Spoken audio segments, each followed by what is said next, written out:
Make sure this is broadcasting okay. Let's see if somebody's in the room here. If you can hear me, let me know. That would be wonderful. I see we're broadcasting. Okay, looks like all is good.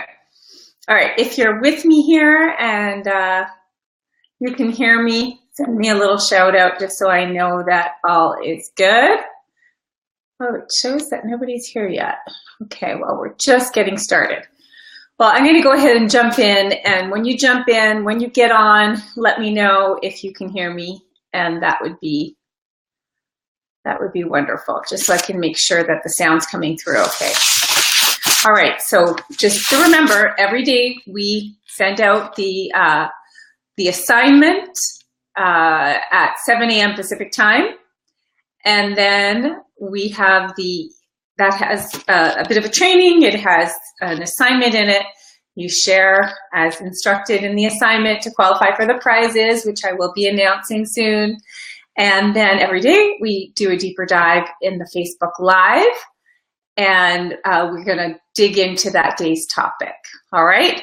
So the topic for today, so the first 2 days of the challenge, the two first P's that we looked at, if you will, we focused on looking within you, right?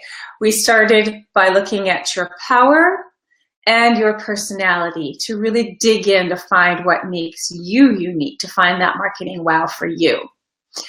So today we're sort of flipping the switch a little bit, and we're looking outside of you by really looking at the people that you're here to attract, or more specifically, the person, the ideal client. And let's dig into what that is right now.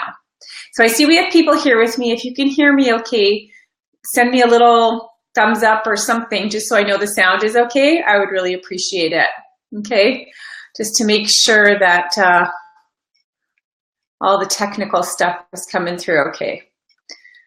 All right, so if you can hear me, I know people are there. A little shout out would be much appreciated. All righty. Okay, so you've all heard this before. I'm not telling you anything new when it comes. Cool, thank you, Marisa. Thank you, Mary. Thank you. I'm not telling you anything new when I say you have to know who your ideal client is. Today, what I want to do is thank you, Vina. I want to go into a little bit of the why. I want to talk about what stops people. Hopefully we can bust through that if you're still facing some resistance on that, and talk about what we're really looking at when we're looking at an ideal client. So first of all, when we're thinking about an ideal client, it is different than a target market. So if you think about, you know, the way I teach it, a niche and all that, we say we look within you. What is the solution you're here to provide? And then we brainstorm on possible target markets for you based on who you are, who you like to work with, who you have access to, and also based on the right fit for your solution. The ideal client idea takes it down a level even deeper, to not just which is the market that you really want to focus on, but to a specific person, a specific ideal of a person, an image that you have of who that person is, and really try to bring them to life in your own mind so that, a few reasons. Number one, oops, Chris says error message. Try refreshing, Chris. Other people, let me know if you can't hear me or see me, okay? Could just be on your end there. Okay, so let me know if you guys can't hear me. It looks like it's good on my end. Okay, so why do we need to have this drill down so deep? Why, right? Let's talk about it just real quick, because I know there's a resistance. I understand there's this fear and uncertainty about choosing the wrong market, about being narrowed in and feeling like you're sort of pigeonholed, and you want to help everybody and you can help everybody, so why can't you? And you can. I'm not telling you what to do in your business. I'm just letting you know it's going to be a heck of a lot easier with your marketing if you do get specific, if you are really narrowed in. So here's a few reasons why. Number one, you know where they hang out. That is so important. You have to focus your marketing on where your audience hangs out. Number two, you can speak directly to them. This is so important. If you try to water down your message so that it tries to reach everybody, you've heard it before, you reach nobody. You have to be very specific so that they feel as though you're talking directly to them. You speak their language, you speak to their pain points, and you focus on where they hang out. So those are just a few of the top reasons to really be able, excuse me, to focus on that ideal client. And I want you to really think about, I'm going to share more about this with you on Friday, but the idea of the power of one. There's actually 3 different elements to this power of one. We're going to talk about the other 2 on Friday, but for today, the power of one that I want you to think about is the power of speaking to one person. So imagine you write an email. I'm so sorry. Imagine you write an email and it's like speaking to an audience. This is one of the most basic rules of copywriting that you want to really embrace.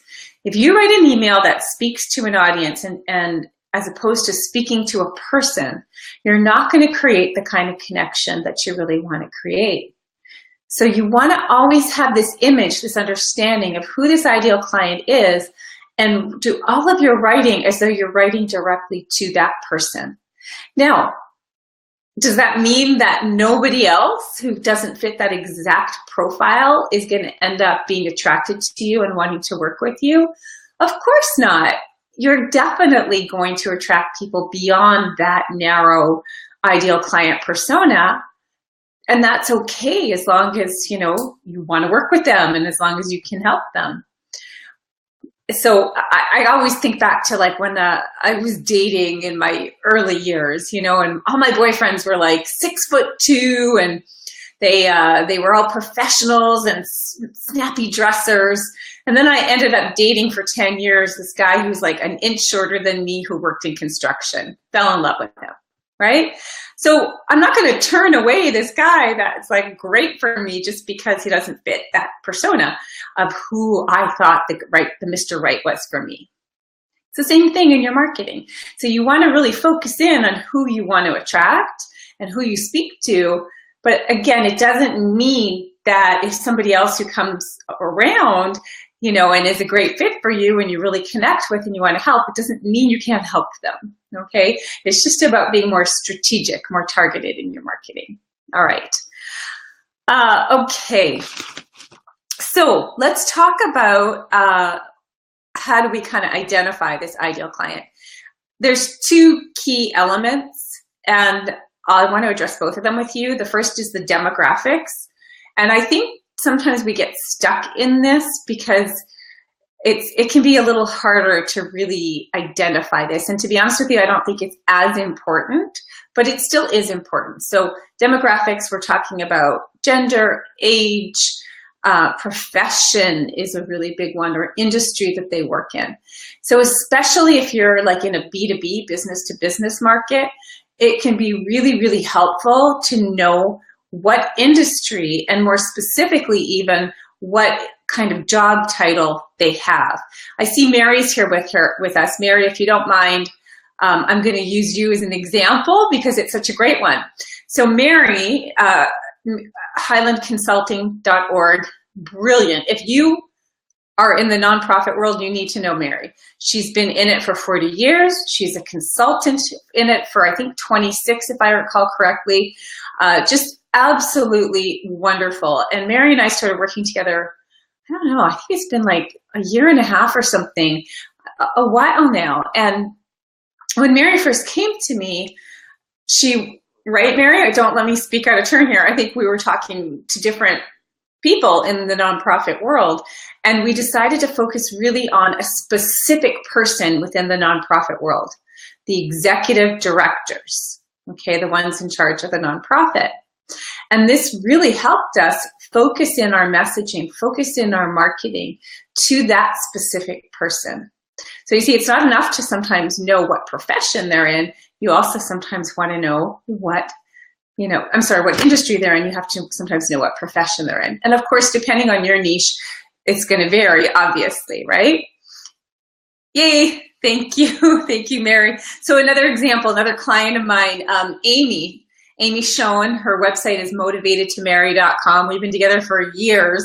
She's amazing. And what she does is she helps she's a relationship coach, and she helps singles, right, find the love of their life. So what she could have done was to just say, well, my ideal client is anybody who is single, who wants to find the right person.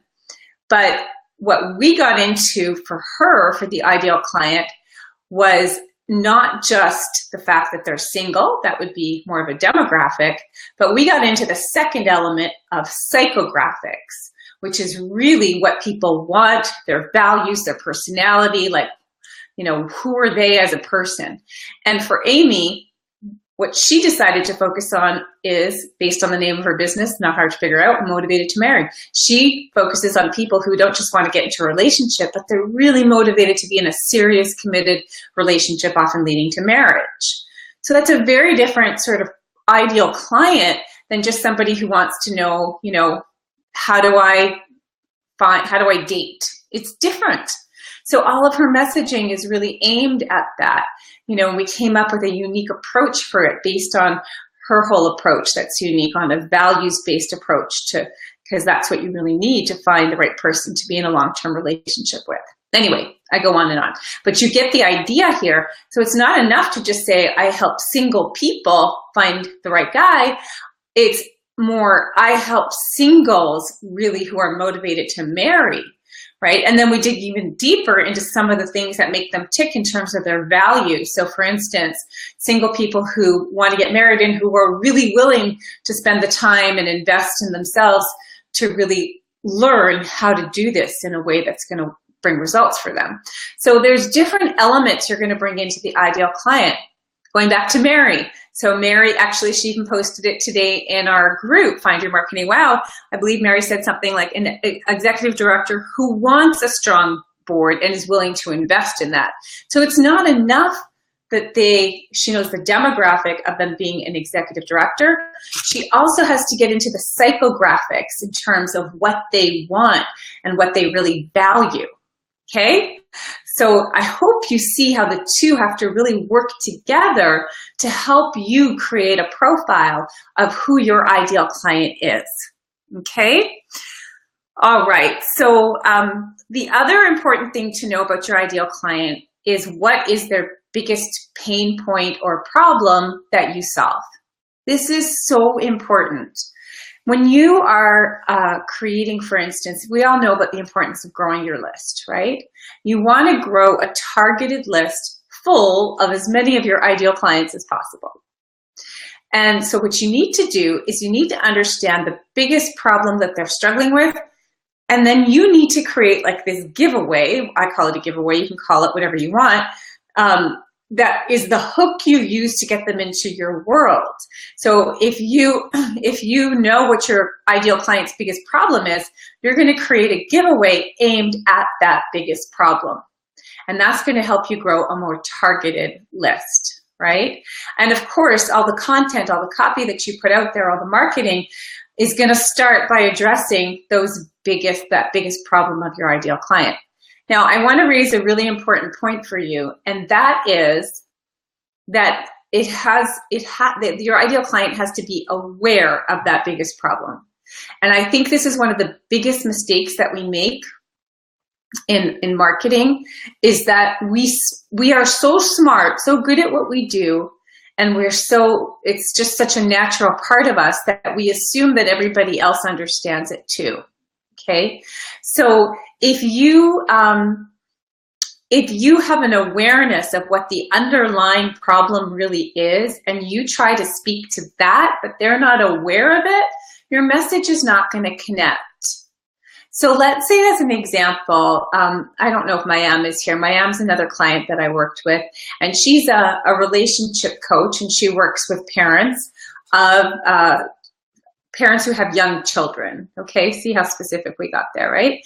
And one of the biggest challenges that they face is that they fight, you know? They want to put an end to all the fighting.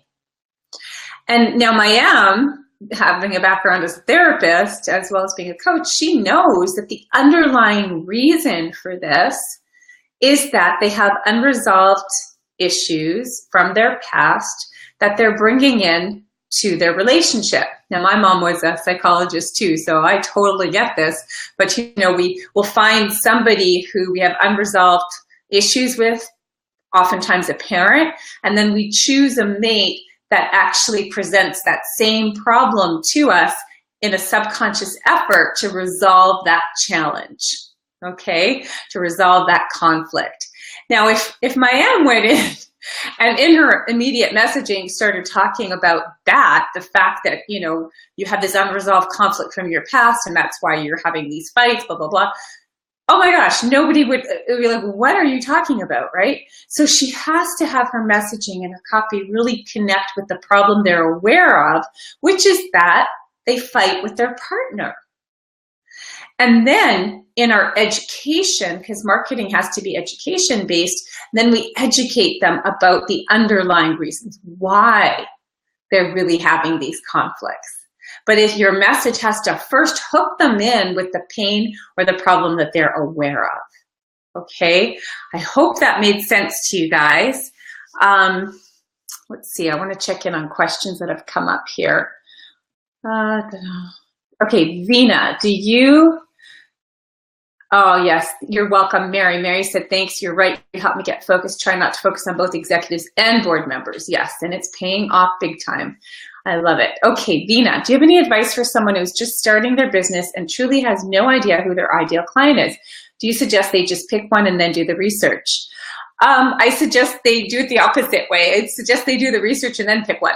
Okay, so the way that I approach it again is that I start from within you. What is the biggest solution that you're here to provide? A lot of times people say, well, just choose a target market and do the research, figure out what they want. And I really don't believe that that is the best approach for a lot of people, because as I've said so many times, you come into your business with your unique set of skills and powers and passions and everything else that you bring into your business. And I really believe that you owe it to yourself to find a way to leverage those in your business. And that to me is the key to building a profitable business that you love. So we look within you, we get clear on the solution that you're here to provide. And it is a holistic process. It's going to refine itself as you go through this journey. And then we match the right target market for that solution and for you. And some of you have gone through my Stand Out With Your Message program. I teach you step by step how to do this in that program. If you don't know what I'm talking about, send me a message and I'll share more with you. So then you'll come up with a list of prospective target markets, prospective people that you could really focus on. And you want to do the research at this point, you know, to figure out which is the right one for you and for your solution. So I really recommend, I know it seems like, oh, I'm going to do all this research up front, it's going to waste time, but it's the exact opposite. If you just jump in and just kind of go with your gut without doing the research, you end up wasting way more time than if you invested some of the time up front to do the research, because it's the whole strategic foundation for your business. It is so worth it to do the research up front and really figure out the right target market, and it will refine itself. You might not be able to start your business with a perfectly clear understanding of who your ideal client is. That's okay. You know, none of this is cemented in stone. It's always evolving. But you got to start somewhere, and I believe in starting with a strategic foundation that's based in good research and good analysis and good thinking. Okay, I hope that answered that question, Vina. All right, so any other questions anybody has or comments, please let me know. All right. Now, I know there's a tendency to kind of drop off as we move forward with this challenge, and I know a lot of you are going to listen to the replay. I just want to give you some words of encouragement. This is day 3. We have 2 more days to go. And tomorrow we're going to talk about something that I'm so passionate about. And on day 5, oh my goodness, day 5 is where this is the make or break. Day 5 is the make or break. If you don't do what we're going to talk about on day 5, then none of the other days are going to really create the impact that you want. It's so critical for your success. So definitely, definitely be there. And I will make the recap. I know we have some people who joined late, and thank you for sharing with your friends. I think it's wonderful that we have new people jumping in. You will have access to the recap of all the emails and the videos on day 5, and you'll have access to that for a few days. And that's about all I wanted to share with you today. So thank you for participating and being with me on this journey. If any questions come up for you as you listen to the replay, post them in our private group. All right, you guys, I thank you all so much, and I'll talk to you soon. Take care.